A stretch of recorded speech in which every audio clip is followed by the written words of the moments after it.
Party పరంగా నారా లోకేష్ గారు ప్రతి ఒక్కరు కూడా ఈ యొక్క గ్రీవెన్స్ డే జరపాలి, ప్రతి నియోజకవర్గంలో జరపాలి, ప్రతి ప్రాంతంలో జరపాలి అనేది అందుకని గ్రీవెన్స్ కి అత్యంత ప్రాధాన్యత. మేము కూడా నియోజకవర్గాల్లో శాసనసభ్యులు కానీ మంత్రులు కానీ స్థానికంగా ఉన్న ప్రజాప్రతినిధులు అందరం కలిసి గ్రీవెన్స్ కూడా నెలకి కనీసం 3 దఫాలు మా నియోజకవర్గాల్లో జరపాలి.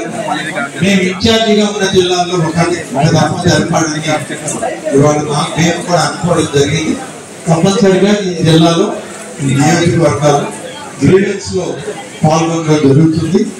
ఇవాళ మొదలుపెట్టి అఫీషియల్ గ్రీవెన్స్ డేకి కార్యక్రమం శ్రీకారం చుడుతున్నాం కాబట్టి సుబ్బారావు గారు ఒక గ్రీవెన్స్ తెచ్చారు ఆత్మకూరు నుంచి.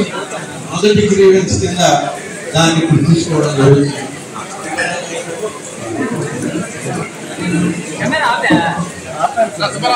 సుబ్బారావు గారు ఉన్నారా?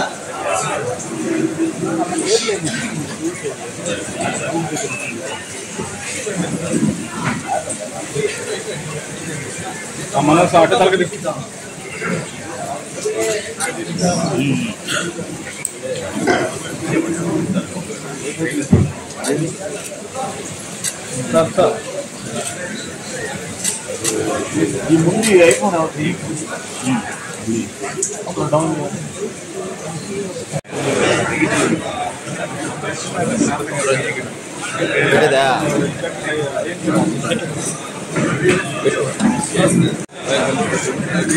ప్రతి నియోజకవర్గానికి ఒక ప్రభుత్వం నుంచి ఆంధ్రప్రదేశ్ గ్రీవెన్స్ పోర్టల్ ఒకటి ఇవ్వడం జరిగింది. ఇక నుంచి మాకు వచ్చేటువంటి ప్రతి అర్జీ కూడా ఇందులో అప్లోడ్ చేయడం జరుగుతుంది. ఏ శాఖది ఆ శాఖ అధికారులు వెళ్తే ఆ శాఖ అధికారులు గ్రీవెన్స్ని ఎన్నింటినీ అడ్రస్ చేశారు, పరిష్కార దిశగా ఎన్ని ఉన్నాయి, పరిష్కారం అయినవి ఎప్పటికప్పుడు ఈ పోర్టల్లో అప్డేట్ అవుతుంది. కాబట్టి మాకు కూడా ఒక అవగాహన ఉంటుంది.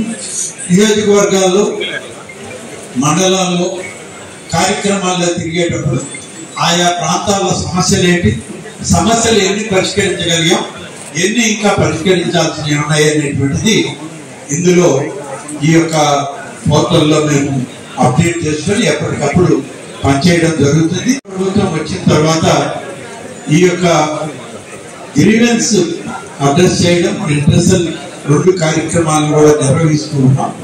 ఇప్పుడు దాన్ని స్థాయిని పెంచి గౌరవ హెచ్ఆర్డి ఐటీ శాఖల మంత్రి శ్రీ నారా లోకేష్ గారు, ప్రతి శాసనసభ్యులు, ప్రతి మంత్రి గారు ఈ పోర్టల్ను వాడుకుంటూ సమస్యల పరిష్కారానికి ప్రతి ఒక్కరు కూడా కృషి చేయాలని చెప్పి వారు కూడా సూచనలు ఇవ్వడం జరిగింది.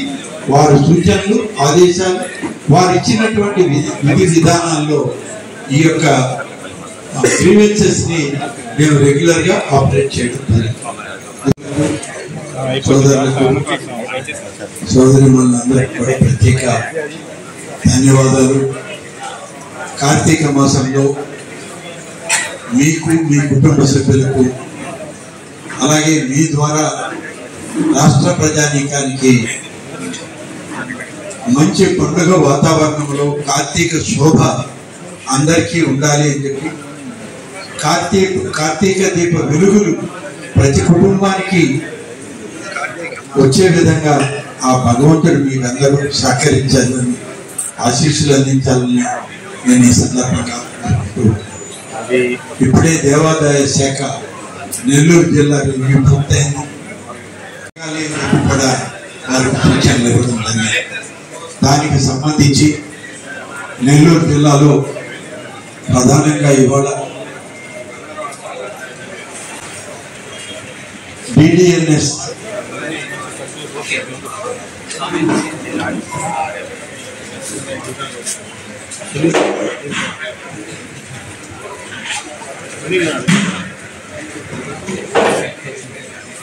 ధూపదీప నైవేద్యాల స్కీమ్ లో నెల్లూరు జిల్లాలో గతంలో ఉన్నవి కాక కొత్తగా 3 విడతల్లో మంజూరు చేయడం జరిగింది.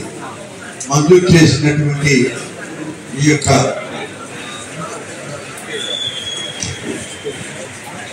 నూట 141 ఆలయాల్లో ధూపదీప నైవేద్యాల స్కీమ్ లో ప్రతి నెల ఒక్కొక్క ఆలయంలో ఉండి అక్కడ దీపారాధన, ప్రసాదం, నైవేద్యం పెట్టేటువంటి వ్యక్తులకి గతంలో 5,000 రూపాయలు ఇస్తూ వస్తే ఇప్పుడు ప్రభుత్వం 10,000 రూపాయలు పంచిస్తూ ఉంది.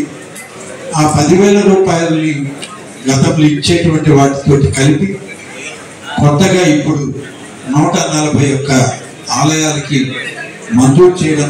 మరిన్ని వీడియోల కోసం మా ఛానల్ ని లైక్ చేయండి, షేర్ చేయండి, సబ్స్క్రైబ్ చేయండి.